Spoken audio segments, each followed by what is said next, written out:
welcome to yet another brand new power-packed episode of the Fly Kingfisher Winning Post with me, Chaiti Narula. As usual, we've got you racing action from all over the world, Singapore, UK and from India.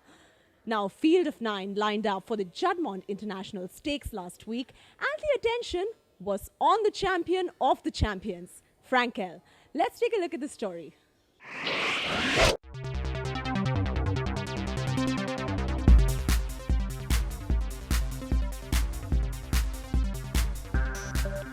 A field of 9 lined up for the Group 1 Juddmonte International Stakes 2012.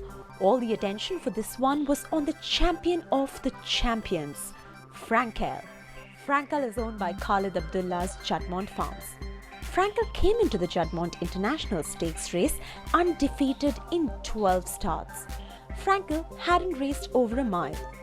Side by Galileo, this was his first start at a trip stretching over a mile. The added distance looked like it would not quite pose a problem, bearing in mind his impressive track record. The champion colt Frankel has won 3 Group 1 races this year, including the Lockinge Stakes, Queen Anne Stakes and Sussex Stakes. He was anointed the champion 2-year-old colt in Europe for the year 2010. He also boasts of being the Horse of the Year 2011 and was the hot favourite for the race. This was his 13th outing. Twice Over was the other contender who was the hot favourite in this race. Twice Over ran for the same connections.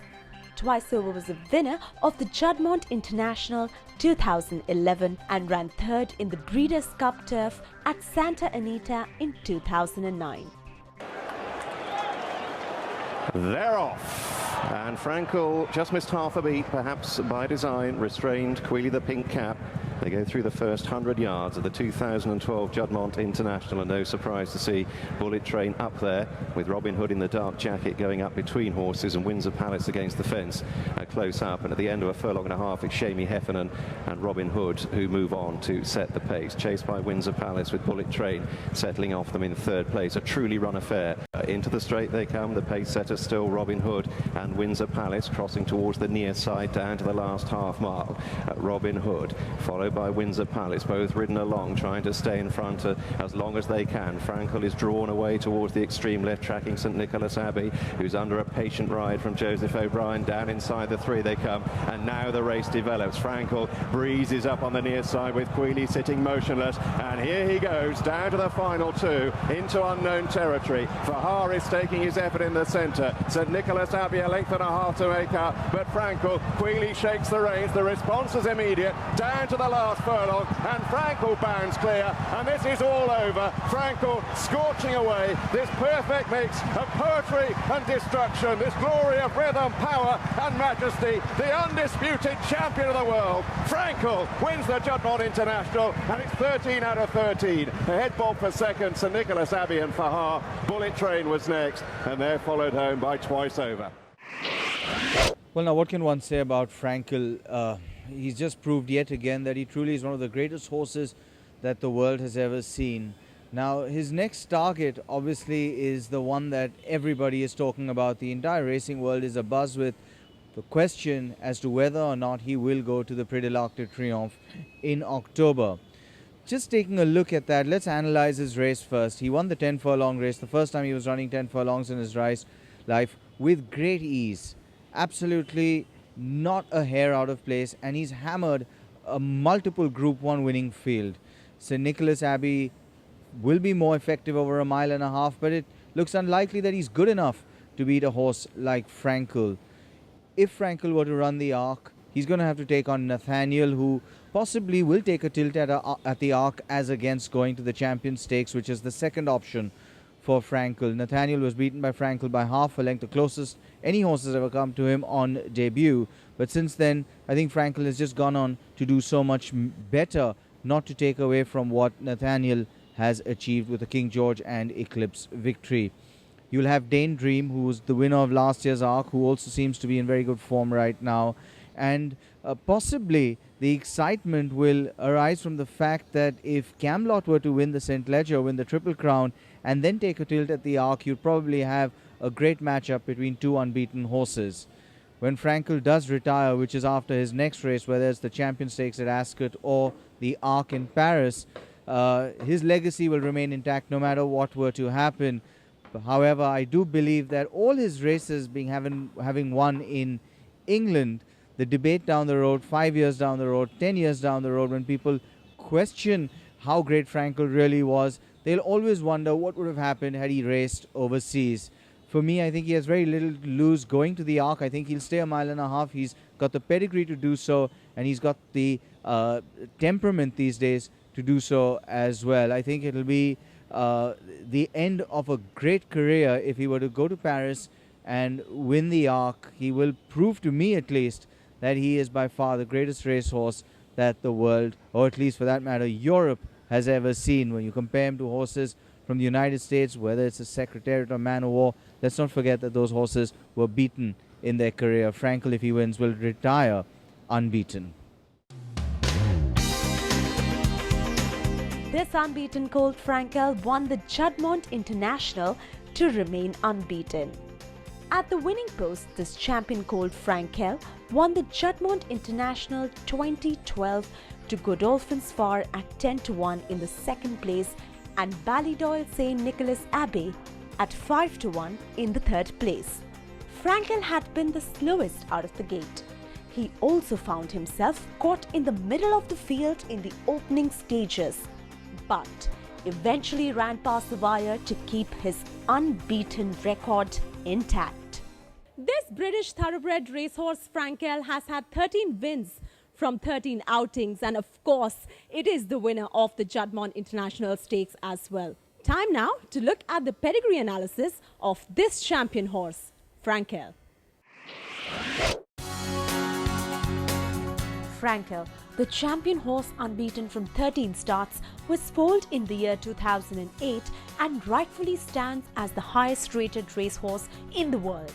The conqueror of the Juddmonte International 2012 also has taken home the Locken Stakes, the Queen Anne Stakes and the Sussex Stakes for the second time.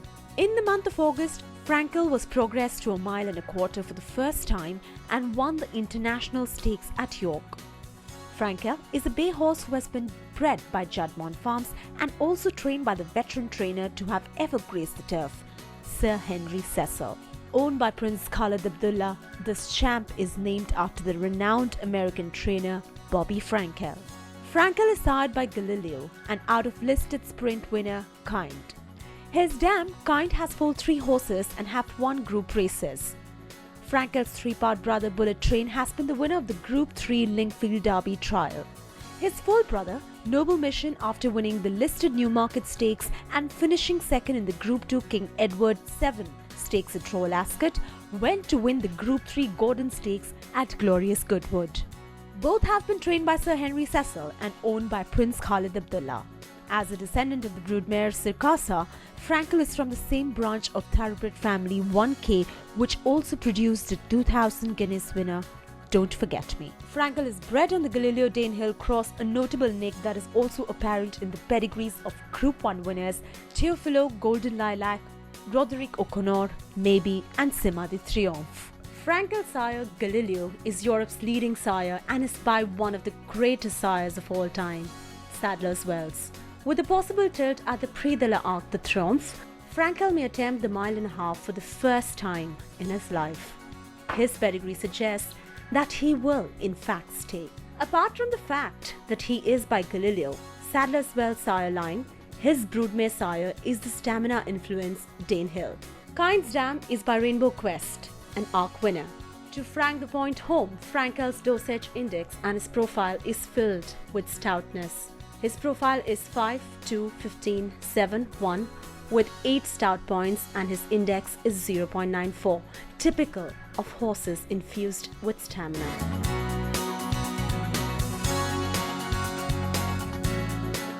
Time now to take a quick break on the Fly Kingfisher winning post. When we return, we've got lots more racing action waiting for you on the other side of this break. Don't go anywhere, stay tuned.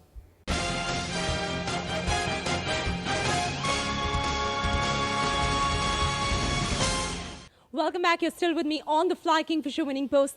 Time now to take a flight straight to United Kingdom and get you all the international racing fever. Mohit Lalvani was in UK and caught up with the legendary Sir Henry Cecil. Take a look at this story. Welcome back, and as cliched as this sounds, well, I am with the legend Sir Henry Cecil. Sir Henry, thank you so much for talking with me. It's pleasure. Well, let's start with this year. It's been such a year, hasn't it? Frankel has really brought sunshine to your stable, hasn't he? Yes, he has. I mean, I've had to rely on him and a few older horses. My 2 years are backward and everything. He's recognised a lot, and he's done terribly well, and he's a champion. Hopefully he'll go on to be. Well, that's interesting. You know, the last time Khalid Abdullah had a really great champion that was dancing brave. That was back in 1986. He didn't train on to his 4-year-old career. The decision to train on, how difficult was that? Well, I think he's a horse that he was difficult early on. He used to be a little bit free and pull and everything, and now he's settled down and learned how to race and everything. And you don't get a horse like that every day. Yeah? I mean, it's once in a lifetime people have horses like that. If they're lucky. And they're bred to race, and he's bred to stay on and train on, and I'm sure he will too. I think he'll be a stronger horse next year. Another thing is sort of going over a slightly longer trip as well. You know, he can do a mile or mile and a quarter. Yeah. Talking about his earlier career, let's go back and remember the 2000 Guineas. What were you thinking? What was going through your head when he actually came down into the dip? I thought, God, we've gone too fast. He's going to stop very suddenly. And he wasn't getting tired. He had just been in front too long. Yeah. He began to idle. Idle a little bit. Yeah. All right, let's. What's he like back at home? What's he like in the stable in the morning? No, he's good. I mean, he's quite sort of hot-blooded. I mean, he's always trying to pull his rugs off, and we have to be very careful what rug we put him on. And you put a sort of medium-sized rug on, you think it's a little bit cold, and he decides at 10 o'clock at night that he's too warm, and he tries to get over his head. So we have to monitor him. We do have cameras and things, and change things around. He is quite hot-blooded. I mean, he does sort of, although he's very calm and he couldn't care less about anything, I mean, he'll sweat between his back legs, which normally one doesn't like that in a horse. Right. In his case, it's just him. I mean, he's always scratching and itching, and he's just a little bit hot-blooded. So, Henry, talking about your career, the option to become a trainer, it was such a long time ago, but do you remember how that all happened? Well, I only came into the racing world. I'm a bit of a freak. Some of the racing sort of fraternity go back to the days of Fred Archer, and they probably intermarried, and they haven't all got withered hands, but they've intermarried, and they're very closely related and everything. And I'm not a racing family at all. My father was killed before I was born, and my mother married a trainer. And from there on, the trials, the tribulations. I've worked with horses, so I know how difficult it can be. But the optimism that there's always tomorrow, is that what kept you going? Well, I went through a sort of stage when everything was sort of, I had some very good times for years and years and years, and then I had 5 years in the doldrums, and you don't like to go out and sort of has-been, poor old Henry, So I'm always quite determined I was always determined to try and get back a little bit, and things are going much better. And if there was a formula to your success, would you be able to say what that was? Well, it's a way of life, and I think trainers got to be patient, and the sort of horse I have, a lot of late maturing horses, you've got to be patient. So 3 things. My late father-in-law, Sir Henry Celil, always said to me, 3 things about training. 1 is patience, 2 is patience, and 3 is patience. Well, you've always had some fine jockeys riding for you. You've had Steve Hawthorne, you've had Lester Piggott, you've had some great horses as well. Grooming a young rider like Tom Queally, what's that been like? Yeah, he's coming on very well. He's talented, and he's young, and he's going very well. Now he's getting his confidence, and he's ridden, I suppose, I don't know how many Group 1 winners for me. It must have been 16 or 17, I think. No, he's doing fine, and I'm very happy. I like having my own jockeys. I don't like sort of just getting the best jockey available, because I know if I drive a car, I get into a car I've never driven before, it takes me a little time getting used to it. And I always think that, teamwork and getting used to the horse and everything makes a lot of difference. Now, compared to some of the others you've worked with, I've read some interviews where you've referred, likened Frankel to a horse like Waller. How would you compare him to the others in your life? Well, I've been lucky. I think sort of good horses make successful trainers and jockeys. You know? I think if I have a bad horse, I'm a bad trainer. You know, a jockey's riding bad horses and he can't take a position in the race, and he's a bad jockey. You know? So you have to thank the horses really. And I've been very lucky over the years for training for a lot of owner breeders, and that I've had some marvellous colts and fillies through my hands. You know? And they're all different distances. You know, I've had marvellous Gold Cup horses, and Derby horses, and Oaks fillies, and Guineas fillies, and Guineas horses and things. So they're all different, and they've all been so good to me. You can't really compare. I wouldn't want to compare an O-Show Shart, who won a Triple Crown, with a Frankel.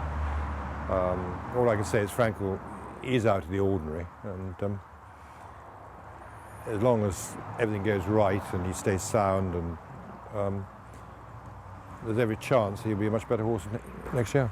And Sir Henry Celil, as a person outside of the world of horse racing, what is he like? What are some of the things he likes to do outside of horse racing? Work, work, work. I mean, I haven't got many hobbies. I like my garden, and I love shopping. I'm a compulsive shopper. My mother was, and so I must have sort of female hormones.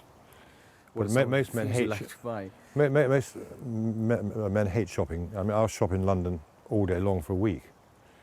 I don't mind what I'm looking for. I mean, whether I'm looking for ladies' clothes or antiques or jewellery or anything, I don't really mind. But I mean, I do love shopping, which is rare from. I mean, I was brought up shooting. Really? And I've shot all my life, and so that was a hobby. But I haven't done very much lately. All right. Well, Sir Henry Celil, thank you so much for your time. It's been a privilege and a pleasure to speak to the man who's trained some great racehorses and who, in his own right, as I said at the start of this, is a legend. One of the greatest trainers to have ever graced the turf, Sir Henry Celil, right there. On that note, let's take a quick break right here on the Fly Kingfisher Winning Post. When we return, we fly straight to India and get you all the horse racing action from the Indian turfs.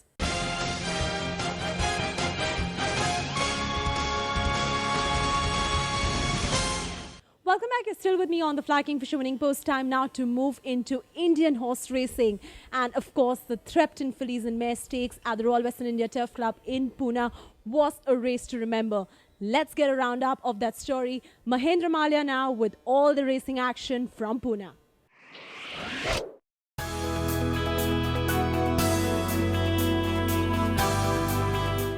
The scenario at the Pune racecourse had a focus on a sensitive cause. The Threpton Fillies and Mare Stakes Grade 3 was set as a race for charity. The RWITC initiated a collection drive for the Bombay City Red Cross for the Helping Hand campaign at the Pune racecourse. This saw a good response as several owners, trainers and jockeys contributed a portion of their stake money earned on the day. The RWITC themselves presented a cheque of 51,000 to the Red Cross Society.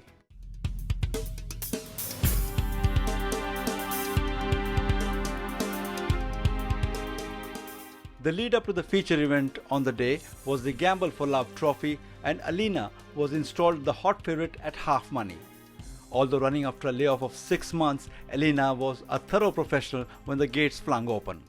And as they begin to wheel round the corner for the final run-in for the Gamble for Love trophy, Alina still clear by about 2 lengths in front of Mountain Regiment coming into second. Star God is on the outside, then there is Saints and Sinners slipping in on the inside. There is National Glory and Waizu with about 250 meters more to run, and it's Alina still about 2.5 lengths clear of Saints and Sinners. Then there is the Star Goddess and Waizu on the outside finishing on well, but Alina about 1.5 lengths, 2 lengths in front of Waizu. Alina wins it from Waizu, finishing up second. Then the Saints. While Alina was in the box seat all through the race, it was Waizu who raced at the tail end of the field and livened the finish with an electrifying final dash and ended creditably on the haunches of the extremely speedy filly Alina.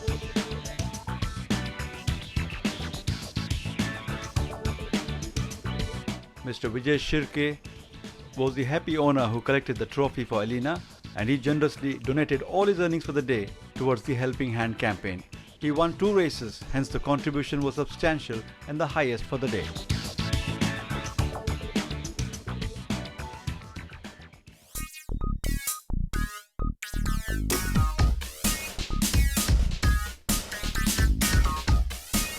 The contenders looked sharper in the paddock, with most of the horses having had a lung opener for the season.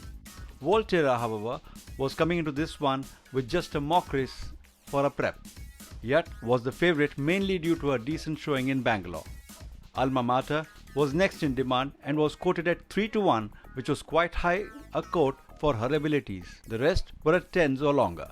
The race turned out to be a tight contest of nerve and wit as they huddled to take the final turn. With about 500 meters more to go for the Tripton Fillies and Mares Stakes. It's Caprioli, the new leader now, just going ahead of Volterra on the inside deals. Sovetskaya comes next, then comes Alma Mater on the outside. In the middle there is Nadia with about 250 meters more to run. Caprioli is still clear by about 2 lengths in front of Alma Mater, inching closer. Then there's Nadia and Sovetskaya. Volterra is gone. It's Caprioli from the fast finishing Alma Mater and Nadia. It's Caprioli about a length in front. Caprioli just about wins it from Alma Mater. Then there's Nadia in a very close finish as the race past the finish.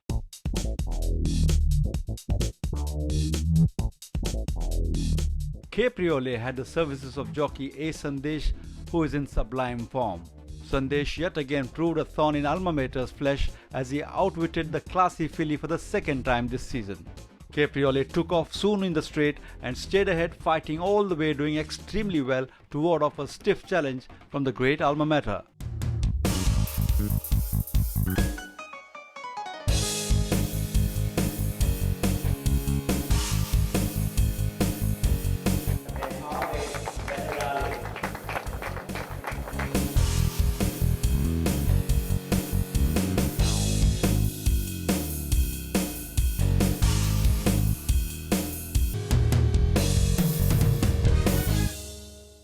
Stay right there. We've got more on Indian racing coming up for you on our weekly Kingfisher Trailblazers. This time now from Hyderabad and from Mysore. Take a look. At Mysore, Lad King was the favourite to win the Star of Mysore Gold Cup, a race for 4-year-olds and over, rated 60 and above, over 1,400 metres. He's our trailblazer this week from down south. And as they negotiate the bend and straighten up for the final run-in for the Star of Mysore Gold Cup, it's Six Gun Smith now being challenged on the outside by Lad King, coming up nicely. A length and a half further back, there's Make My Day. Then comes Top Secret with about 250 meters more to run there. And it's Lad King who's taken charge, but he is being challenged on the outside by Top Secret. Towards the inside race, there is Absolute Grey making a good forward move. 100 meters more to run. Lad King is now being challenged on the outside by Top Secret and Absolute Grey. It's Lad King for a close finish here. Lad King just about wins it from Top Secret. Then there is Absolute Grey. Make My Day as the race past the finish. That was a roundup of all the Indian horse racing action. Of course, Vijay Sprite and Lad King proving their mettle on the winning post as well. On that note, let's wind up the show. I will see you next weekend with all the racing action from all over the world as usual. Until then, may the horse be with you.